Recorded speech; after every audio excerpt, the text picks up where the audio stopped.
ముందుగా ఒక గిన్నె పెట్టుకొని అందులో నెయ్యి వేసి బాగా వేడి చేసిన తర్వాత అందులో కాజు వేసి బాగా వేయించుకొని తీసి పక్కన పెట్టుకోవాలి.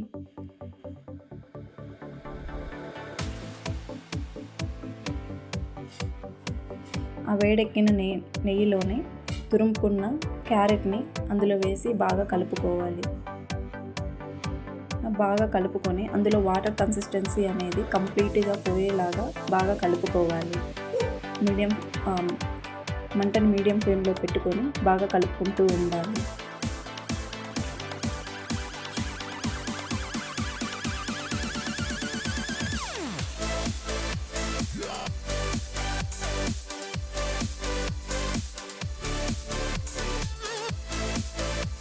ఇలా బాగా కలుపుకుంటూ మధ్య మధ్యలో కూడా బాగా కలుపుకుంటూ వాటిని బాగా వేగించుకోవాలి క్యారెట్ని.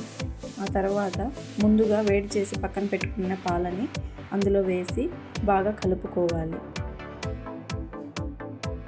ఇలా పాలు వేసినప్పుడు అది కొంచెం వాటర్ని అబ్జర్వ్ చేసుకునేలాగా నీట్గా కలుపుకుంటూ ఉండాలి.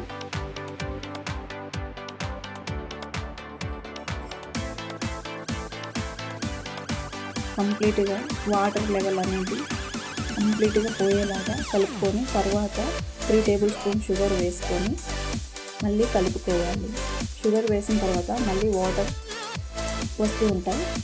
ఆ వాటర్ కూడా కంప్లీట్గా అబ్జర్వ్ అయిపోయేలాగా కలుపుకోవాలి.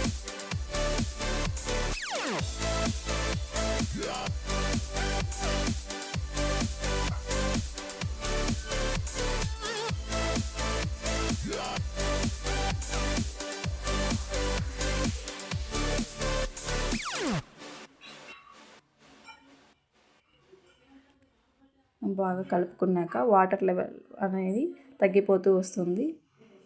ఇది కొంచెం డ్రైగా అవుతూ వస్తుంది క్యారెట్ హల్వా.